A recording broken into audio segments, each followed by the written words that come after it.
Project எழுதியா? Project எழுதிங்களா? கிடையாதா?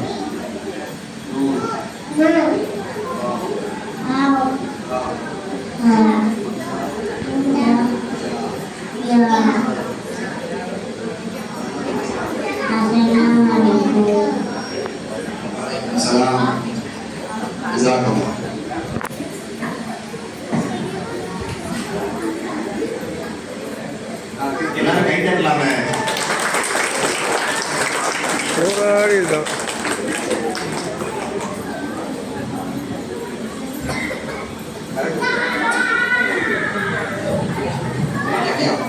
சாப்பிட்ட பேர் வருவா யாடியா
வரக்கூடிய மாணவர்கள் பயப்படாதீங்க. இதெல்லாம் இருக்காங்க, பயப்படாதீங்க. என்ன படிச்சிருக்கீங்களோ அந்த விஷயங்களை அழகிய முறையில் சொல்லுங்க. தூங்கி இருந்தவுடன் ஒரு துவா. ஷாஃபி முகமது.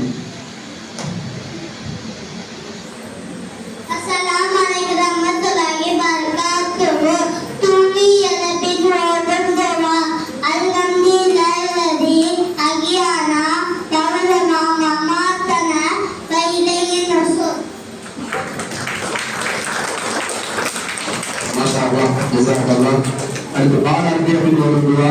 காலேஜ்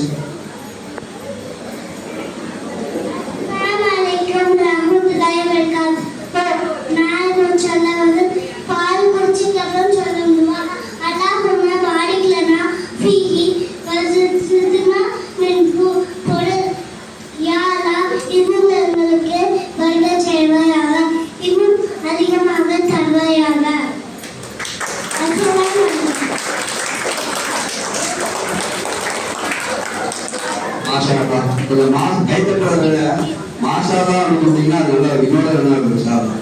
அதனால எல்லாம் கைத்தட்டு நம்மளுடைய கல்ச்சர் இல்லை. அதை அதே கொஞ்சம் ஞாபகப்படுத்திக்கிறேன். சில மாசாதான் எல்லாம் தக்பீர் தான் சொல்லுவோம். அடுத்து சில அஜரத்துடைய சிறப்புரை சில அதுக்கு முன்னாடாக சில வாழ்த்துறை வழங்கி அதில் அவர்களை கௌரவப்படுத்தப்படுகிறது. சொல்லலாம் நமது ஜுமா பிரதேசனுடைய துணை செயலாளர்கள் சாலா யூசுப் கதர் அவர்களுக்கு பொன்னாடை ஊற்றி கொள்ளும்.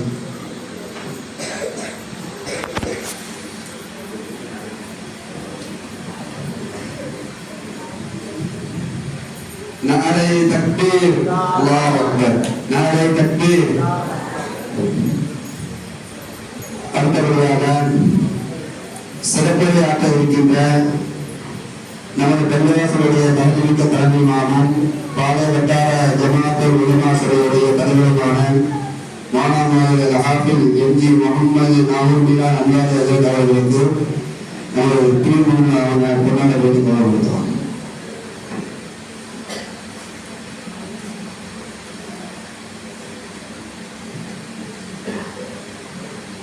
नारे तकबीर, नारे तकबीर.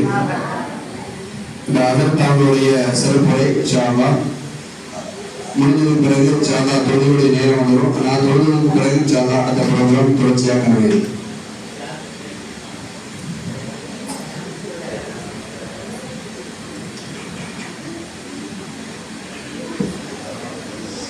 السلام عليكم ورحمة الله وبركاته. الحمد لله رب العالمين، والصلاة والسلام على سيدنا محمد وعلى آله وأصحابه أجمعين. أما بعد، فقد قال الله تبارك وتعالى في القرآن العظيم والفرقان المجيد بعد أعوذ بالله من الشيطان الرجيم بفضل بسم الله الرحمن الرحيم.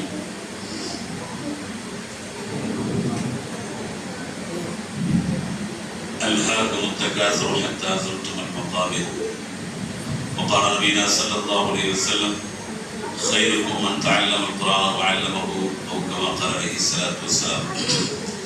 எல்லா பொருளும் உலகத்தை படைத்து பரிபாலிக்கூடிய ரப்பல் ஆலமீன், அர்ஹமர் ராஹிமீன், அஹ்கமுல் ஹாகிமீன் அல்லாஹ் ஒருவனுக்கு உரித்தாக்குமாக நம் உயிரினும் மேலான நபி ரசூலுல்லாஹி ஸல்லல்லாஹு அலைஹி வஸல்லம் அவர்கள் மீது அன்னாரின் சத்தியவுடைய பின்பற்றி வாழ்ந்த உத்தம சத்திய சஹாபாக்கள், தாபியீன்கள், தபூ தாபியீன்கள், அவுலியாக்கள், ஷுஹதாக்கள், நாதாக்கள், உலகத்தில் உண்டான முஃமினான முஸ்லிமான ஆண் பெண்கள், குறிப்பாக நம்மை ஈண்டெடுத்த பெற்றோர்கள், நமக்கு கல்வி போட்டிய ஆசிரியர் பெருமக்கள் அனைவர்கள் மீதும் அல்லாஹ்வின் அன்பும் அருளும் என்றென்றும் நிலைத்திருக்கட்டுமாக. கண்ணியத்திற்குரிய இந்த சபையின் நமது ஜமாத்தின் துணை செயலாளர் அவர்களே, பொறுப்பாளர் அவர்களே, இந்த விழாவை நடத்தி கொண்டிருக்கக்கூடிய கண்ணியமிகு ரசூல் மைதீனத் அவர்களே, பாளையங்கோட்டை வட்டார ஜமாத்துல் உலமா சபையின் செயலாளர் கண்ணியத்திற்குரிய மௌலானா மௌலவி ஹாஃபிஸ் முகமது யூசுப் அன்வாரி தத் அவர்களே, அல்லாஹ் சுப்ஹானஹு வ தஆலா நம் அனைவர்களுக்கும் தீனை முழுமையாக விளங்கி தீனின் பிரகாரம் நடக்கும் பாக்கியத்தை எல்லாம் தந்த முடிவானாக. அமைப்புள்ள சர்மச்சொல்கள் எந்த தீனை நாம ஏற்றிருக்கிறோமோ, எந்த தீனை நாம விளங்கி இருக்கிறோமோ, அது நமது குழந்தைகளுக்கு அவர்களுக்கு முழுமையாக சொல்லிக் கொடுத்து அதே தீனின் பிரகாரம் அவர்களும் வாழ்ந்து நல்ல முன்மாதிரியாக அவர்கள் வாழும் பாக்கியத்தை எல்லாம் தந்த முடிவானாக. என்றார் ரசூலுல்லாஹி ஸல்லல்லாஹு அலைஹி வஸல்லம் சொன்னாங்க, இந்த உலகத்துல மனிதன் வாழுகின்ற காலம் வரையிலும் அவன் நல்ல அமல்கள் செய்யலாம், அதற்கான கூலிகளை அவன் பெற்றுக் கொள்கிறான். எப்பொழுது மனிதன் இறந்து விடுகின்றானோ அதற்கு பிறகு அவனுக்கு நல்லவன் செய்யும் பாக்கியம் கிடையாது. மௌத்தாயாச்சுன்னு சொன்னா எல்லாம் முடிஞ்சு போச்சு. ஆனால் 3 கதவுகள், நன்மைக்கான கதவுகள் அவனுக்காக திறந்தே இருக்கு. ஒரு 3 கதவுகள் அவனுக்காக திறந்தே இருக்குது. அது காலமெல்லாம் அவனுக்கு நன்மையை சேர்த்துக்கிட்டே இருக்கும். அதுல முதல் விஷயமாக ரசூலுல்லாஹி ஸல்லல்லாஹு அலைஹி வஸல்லம் சொன்னாங்க, சதகத்துன் ஜாரியா. தொடர்ந்து மக்கள் பயன்பெறக்கூடிய அளவுக்கு நாம சமூகத்திற்கு ஏதாவது ஒரு தொண்டு செய்திருந்தோம், சமூக சேவைகள் செய்திருந்தோம் என்று சொன்னார்.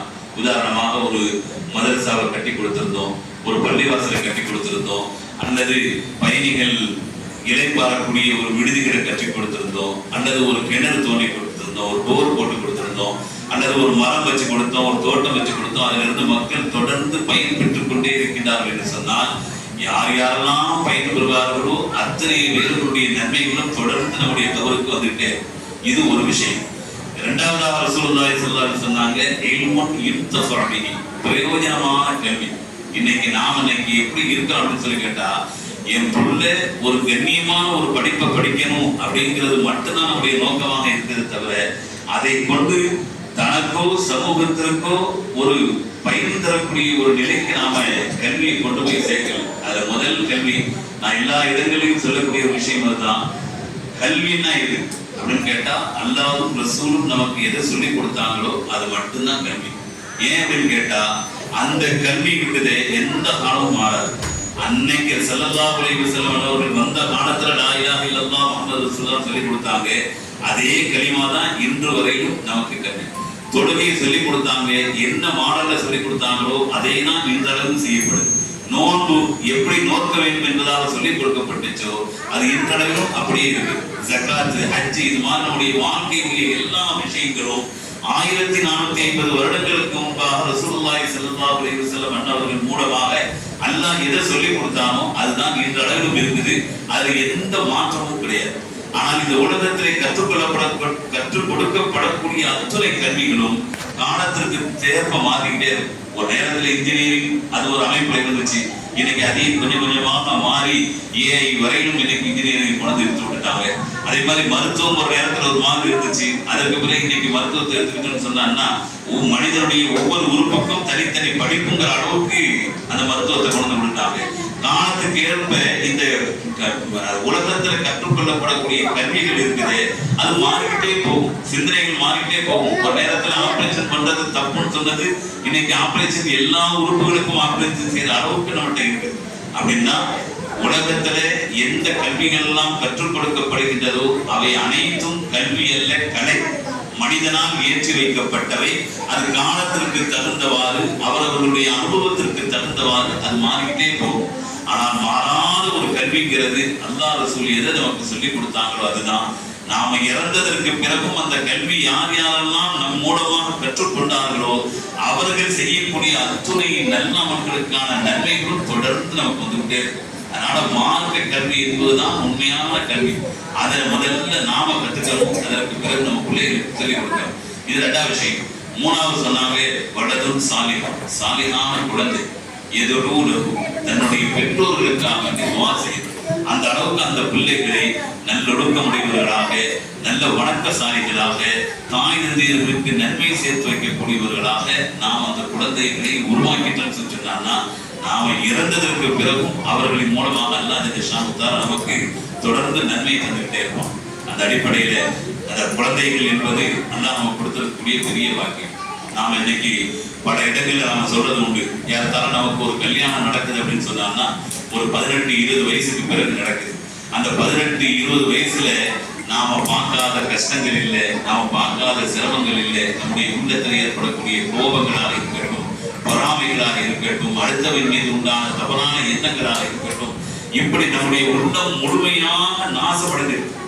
அல்லாஹ் ஜல்லஷானுத்தாலா நமக்கு எவ்வளவுதான் அமல் செய்யக்கூடிய பாக்கியத்தை கொடுத்தாலும் நம்முடைய உள்ளம் என்கிறது பெருமை, பொறாமை, அகம்பாவம், ஆணவம், அட்டூழியம், தாண்டோடித்தனம், அடக்குமுறை, தன்னபிப்பிராயம் அப்படின்னு என்னென்ன கெட்டங்கள் குணங்கள் இருக்குதோ அத்தனை குணங்களையும் உள்ள வச்சுக்கிட்டு தான் நாம நல்லவர்கள்லாம் செஞ்சுக்கிட்டு இருக்கிறோம்.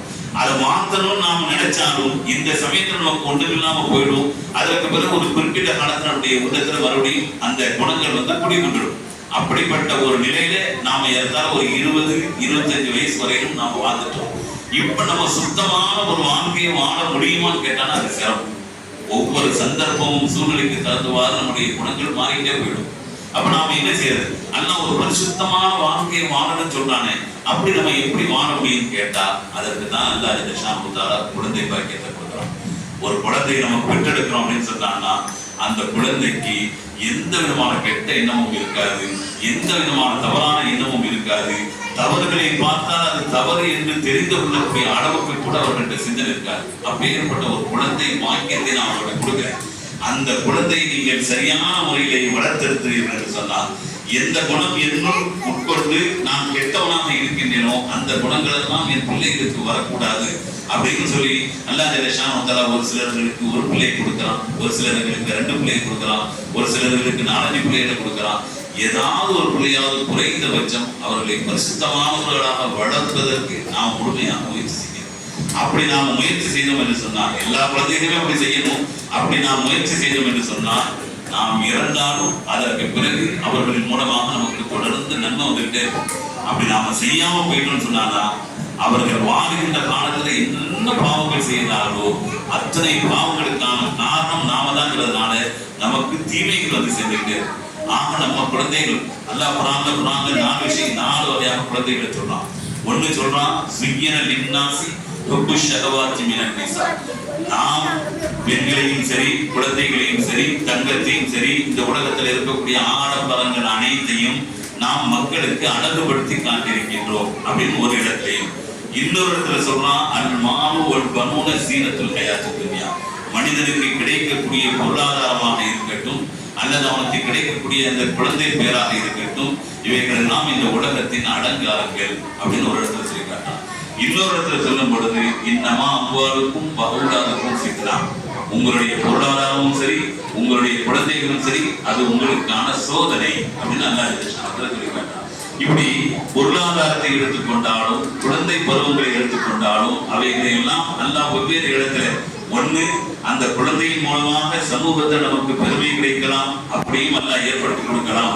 அல்லது அந்த குழந்தைகளே நமக்கு ஒரு பெரும் பெருமையாக கூட இருக்கலாம், அப்படின்னு இருக்கலாம். இல்லது நாம சரியான வளர்க்காத காரணத்தினால பாவமான காரியங்களை அவங்க செஞ்சு அவர்களின் மூலமாக நமக்கு பெரும் சோதனைகள் கூட ஏற்படலாம். இதெல்லாம் யார் கையில இருக்குது அப்படின்னு கேட்டாங்கன்னா நம்ம கையில தான். அல்லாஹ் ஜல்லஷானஹு வ தஆலா உங்களிடத்துல அமானிதமாக பிடிச்சிருக்கிறான். இதழ் மௌஊதத்து சுகிலத், உங்களிடம் ஒப்படைக்கப்பட்டிருக்கக்கூடிய அந்த அமானிதத்தை பற்றி உங்களிடத்தில் கேட்கப்படும் அப்படின்னு அல்லாஹ் குர்ஆன்ல சொல்றான். அப்ப நம்ம கொடுத்திருக்கக்கூடிய அந்த அமானிதத்தை நாம் இன்னைக்கு எப்படி பயன்படுத்துறோம் கேட்டா, காலையில எந்திரிச்ச உடனே இந்த கோழியை இந்த அடை கிடந்துச்சுன்னு சொன்னாங்கன்னா அதை அடை தெரியணுங்கிறதுக்கு அப்படி தண்ணிக்குள்ள முக்கி கிடமா தூக்கி வெளியே போடுவாங்க இல்லையா, அந்த மாதிரி அந்த சின்ன பிள்ளைக்கு மேல தண்ணியை ஊற்றி கடன்னு ரெடி பண்ணி ப்ரீகேஜி, எல்கேஜி, யூகேஜி சின்ன பிள்ளைகள் இருந்து அவங்கள படிப்புக்காக வேண்டி தயாராக்கணும்னு சொல்லி காலங்கத்தால எதிர்த்து சமைச்சு அவங்களுக்கு செஞ்சு வச்சு கொடுத்து, அதுலேயும் ஸ்கூல்ல உங்களுக்கு இன்னைக்கு இது கொண்டு வரணும் அது கொண்டு வரணும்னு சொல்லிட்டு அவன் ஒரு மெனு போடுவான். அந்த மெனுவையெல்லாம் செஞ்சு கொடுத்து இந்த பிள்ளைகளை தீனுடைய தொடர்பே இல்லாமல் காலங்காலத்தால 7-8 மணிக்கே அந்த பிள்ளைகளை ரெடி பண்ணி ஸ்கூலுக்கு அனுப்பி வச்சார். ஸ்கூல் என்பது இந்த துன்யாவுடைய கல்விகளை மட்டும்தான் சொல்லிக் கொடுப்பாங்க. ஒழுக்கம் அப்படிங்கிறது அவங்க பார்வையில எது டிசிப்ளினோ அது அல்ல ஒழுக்கம். இஸ்லாம் நமக்கு எதை சொல்லி தந்துச்சோ அதுதான் ஒழுக்கம். அந்த ஒழுக்கத்தை எங்க கத்துக்கலாம் அப்படின்னு கேட்டாங்கன்னா மக்தப் மதரசாக்கள்ல தான் கத்துக்கலாம். இந்த மக்தப் மதரசாக்கள்ல ஏன் அப்படின்னு கேட்டா ஸல்லல்லாஹு சொன்னாங்க, அத்திபு அவுலாதக்கும் வாக்ஸினு அஸ்மாக்கும் ஹுப்ப நபிக்கும் வஆல பைத்திஹி வ திலாவத்தில் குர்ஆன். உங்களுடைய குழந்தைகளுக்கு நல்லொழுக்கத்தை கற்றுக் கொடுங்க, அவர்களுக்கு பேர் வைக்கிறத நல்ல பேர் வைங்க. இன்னைக்கு பெரிய ஒரு விஷயம் என்ன அப்படின்னு கேட்டா, பேருங்கிறது லேட்டஸ்டா இருக்கணும் அப்படிங்கிற மாதிரி தான் பேர். அன்றைய காலகட்டத்தில எல்லாம் குழந்தைகளுக்கு பேர் எப்படி வச்சாங்கன்னு கேட்டோம்னா மூதாதையர்களுடைய பேர்கள் தான் தொடர்ந்து வந்துகிட்டே. இன்னைக்கு பார்த்துட்டு சொன்னா வாயிலேயே நுழையாத ஸ்டைலான பேர்கள் என்ன கேட்டாங்கன்னா அப்படி ஆன்லைன்ல இருந்து எடுத்துட்டு சொல்றான். பேர் என்பது எதற்காக அப்படி வைக்கப்படுது அப்படின்னு சொல்லி கேட்டா, அந்த பெயரை உச்சரிக்க அந்த பெயரின் ஒளி அந்த மனிதன் மீது அந்த குழந்தையின் மீது பட்டு அந்த பெயருக்கு என்ன பொருள் உண்டோ அந்த பொருளுக்கு தகுந்தவாறு அவன் மாற வேண்டும் என்பதற்காகத்தான் பேர் வைக்கப்படுது. ஆனா நம்ம இன்னைக்கு என்ன செய்யறோம் அப்படின்னு சொல்லி கேட்டாங்கன்னா, பேர் ஸ்டைலா இருக்கணும், அது என்ன பொருள் தருமோ அதெல்லாம் நமக்கு தேவையில்லை, ஸ்டைலா இருக்கணும், அது அரபில இருக்கணும் அப்படிங்கிற மாதிரி நாம் பேர் வைக்கிறோம். ஏன் நபி ஸல்லல்லாஹு அலைஹி வஸல்லம் அழகான பெயரை நீங்கள் உங்களுடைய குழந்தைகளுக்கு இடுங்க அப்படின்னு சொன்னாங்கன்னு கேட்டா, கடைசி காலத்துல இப்படி எல்லாம் வருவாங்க, யார் யாரோ வச்ச பெயர்களை யார் யாரோ சொன்ன பெயர்களை எல்லாம் வச்சு அந்த பிள்ளைகளுடைய வாழ்க்கையில ஒரு எதிர்காலமே இல்லாத நிலையில உருவாக்கிடுவாங்க அப்படிங்கிறதெல்லாம் விலகிதான் ஸல்லல்லாஹு அலைஹி வஸல்லம் சொன்னாங்க. நல்லொழுக்கத்தை கற்றுக் கொடுங்க, அழகான பெயர் வைங்க. ஹுப்ப நபிக்கும் வஆல பைத்திஹி, உங்களுக்கு அதாவது உங்களுடைய குழந்தைகளுக்கு நபியை பற்றியும் நபியுடைய குடும்பத்தார்களை பற்றியும் அவர்களுக்கு பிரியத்தை கொடுங்க. அவங்க பேரை சொல்லும் பொழுது அவங்க ஒரு மரியாதையா பார்க்கணுங்கிற மாதிரி அவங்களுக்கு ஒரு பிரியத்தை உருவாக்கி கொடுங்க. கடைசியாக சொன்னாங்க திலாவத்தில் குர்ஆன், அவங்களுக்கு குர்ஆனை ஓத சொல்லுங்க. ஹஜ்ரத் ரசூலுல்லாஹி ஸல்லல்லாஹு அலைஹி வஸல்லம் இந்த துன்யாவுக்கு வந்த முதல் நோக்கமாக அல்லாஹ் குர்ஆன்ல சொல்லும் பொழுது, லகத் மன்னல்லாஹு அலல் முஃமினீன இத் பஅஸ ஃபீஹிம் ரசூலன் மின்ஹும் யத்லூ அலைஹிம் ஆயாத்தி. அல்லாஹ் ஜல்லஷானஹு வ தஆலா அந்த நபியை அனுப்பி வச்சதுடைய முதல் நோக்கமாக சொல்றான், யத்லூ அலைஹிம் ஆயாத்தி, குர்ஆனுடைய திருவசனங்களை ஓதல் சொல்லிட்டு. அல்ஹம்துலில்லாஹ், ஆரம்பத்தில் ஒரு சிறுமி குர்ஆன் அதாவது இதுவரையிலும் ஆச்சு ஸலாத் ஓதுவாங்க, ஒரு சின்ன சூறாவை எடுத்து வச்சு ஓத சொல்லுவாங்க. ஒரு சுபூல ஓதுற அளவுக்கு உண்டான ஒரு நீண்ட நெடிய சூறாவை நல்ல தஜ்வீதோட அழகான முறையில ட்ரெயின் பண்ணி அழகாக ஓத வச்சிருக்கிறாங்க. அல்லாஹ் ஜல்லஷானஹு வ தஆலா அதற்காக வேண்டி முயற்சி எடுத்த ஆசிரியர் பெருமக்களுக்கும் அதற்காக நேரம் கொடுத்து தங்களுடைய பிள்ளைகளை கொண்டு வந்து விட்ட பெற்றோர்களுக்கும் அதை முழுமையாக ஏற்று அவர்கள் கொடுத்த பயிற்சிகளை முழுமையாக ஏற்று ஓதிய அந்த மாணவிக்கும் அல்லாஹ் சிறந்த நற்கூலியை தந்த புரிவானாக. அந்த மாதிரி குழந்தைகளை முதல்ல குர்ஆன் ஓத சொல்லணும். குர்ஆன் ஒளிங்கிறது எல்லா இடங்களிலும் பரவணும். குர்ஆன் என்பது அல்லாஹ் ஓதி வச்ச அல்லாஹ்வுடைய திருப்பேச்சு, அல்லாஹ் பேசி வச்சதுதான் நாம இன்னைக்கு குர்ஆனை வச்சிருக்கிறோம். நாம குர்ஆன் ஓதுறோம்னா அந்த வார்த்தை அல்லாஹ்வுடைய வார்த்தை, அந்த வார்த்தையை முழுமையாக உச்சரித்து அழகான முறையில் ஓதணும். அந்த குர்ஆனுடைய ஒளி எங்கெல்லாம் படருமோ அங்கெல்லாம் அல்லாஹ் ஜல்லஷானஹு வ தஆலா எப்படி ஸல்லல்லாஹு அலைஹி வஸல்லம் சொன்னாங்கன்னு கேட்டான்னா, வானத்தில் உள்ளவர்கள் அதாவது நமக்கு வானத்தில் உள்ள நட்சத்திரங்கள் எவ்வளவு பிரகாசமாக இருக்குதோ அதே மாதிரி வானத்தில் உள்ளவர்களுக்கு எந்த வீட்டில் குர்ஆன் ஓதப்படுமோ அந்த வீடு நட்சத்திரங்களை போல் மின்னும் அப்படின்னு சொன்னாங்க. அது மட்டுமல்ல, பெற்றோர்களுக்கு எல்லாம் ஸல்லல்லாஹு அலைஹி வஸல்லம் அவர்கள் சொன்ன மிகப்பெரிய விஷயம் என்ன அப்படின்னு சொல்லி கேட்டா, நாளை கியாமத் நாள்ல மனிதர்கள் எல்லோரும் ஒன்றிணைக்கப்பட்டு கேள்விகள் கேட்கப்பட்டு சொர்க்கவாதிகள் சொர்க்கத்திற்கும் நரகவாதிகள் நரகத்திற்கும் போனதற்கு பிறகு சில விழாக்கள் நடக்கும். சொர்க்கத்துல சில விழாக்கள் நடக்கும். விழாக்கள்னா என்ன அப்படின்னு சொல்லி கேட்டான்னா, சொர்க்கவாசிகள் அனைவர்களும் இருக்க அவர்களுக்கு முன்னாடி எல்லா ஜலஷான ஒரு சிலர்களை கண்ணியப்படுத்துவான். அதெல்லாம் சாதாரணமான விஷயம் இல்லை. முதல்ல நமக்கு சொர்க்கம் கிடைக்கணும், அதற்காக நம்ம வாழ்நாள் முழுக்க முயற்சி செய்யணும்.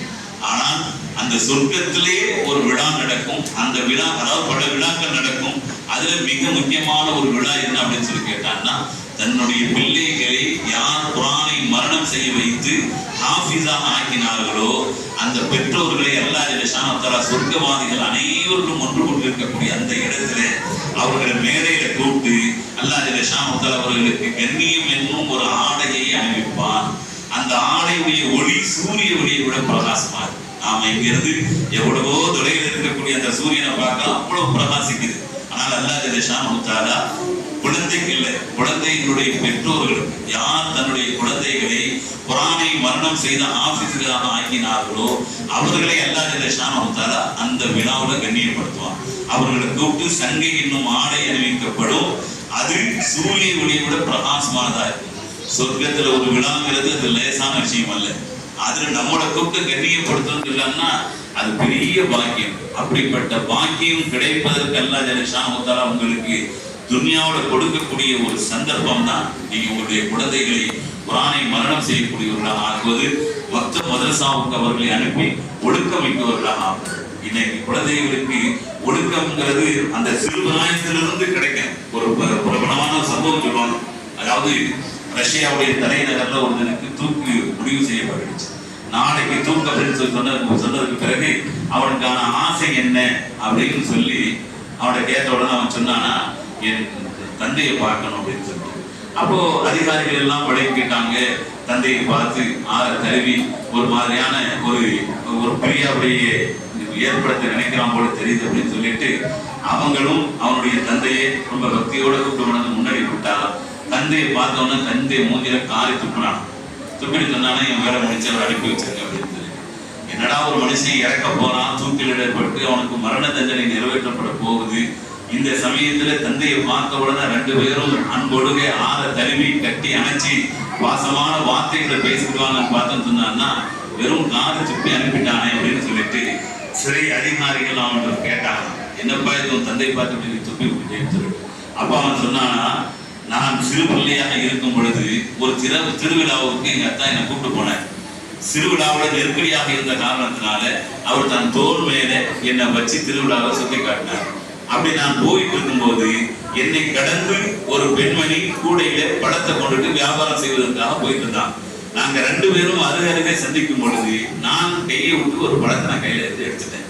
எடுத்து நான் என் கையில வச்சுக்கிட்டேன். திருவிழாவில் அந்த கூட்டத்தை விட்டு வெளியே போனதற்கு பிறகு என் தந்தை என்னை இறக்கி விட்டாரு. இறக்கி விட்டோன்னே என் கையில ஒரு படம் இருந்துச்சு. அந்த படத்தை பார்த்த உடனே எங்க அத்தா படாரு கண்ணத்துல அறந்துட்டாரு. எல்லாரும் என்ன நினைப்போம் அப்படின்னு சொல்லி கேட்டாங்கன்னா, ஏன்டா இப்படி எடுத்த அப்படின்னு சொல்லிட்டு. ஆனா அந்த தந்தை சொன்னாராம், ஒரு படம் எடுத்திருக்கீங்க, கஷ்டப்பட்டோட தூக்கிட்டு வந்தவொடனே எனக்கும் சேர்த்து ஒரு படத்தை எடுத்துக்கணும் அப்படின்னு சொல்லிட்டு தவறுக்கான வழியை சிறுபிராயத்தில் என் தந்தை உண்டாக்கி கொடுத்தார். அதற்கு பிறகு நான் திருட ஆரம்பித்தேன். மேலும் மேலும் பாவங்கள் செய்ய ஆரம்பித்தேன். கடைசியில் எனக்கு மரண தண்டனை கிடைச்சிருச்சு. இந்த மரண தண்டனை கிடைப்பதற்கான காரணம் அன்று என் தந்தை பாவத்தை ஊக்குவித்ததின் விளைவு நான் இந்த இடத்துல வந்து நிற்கிறேன் அப்படின்னு சொன்னார்.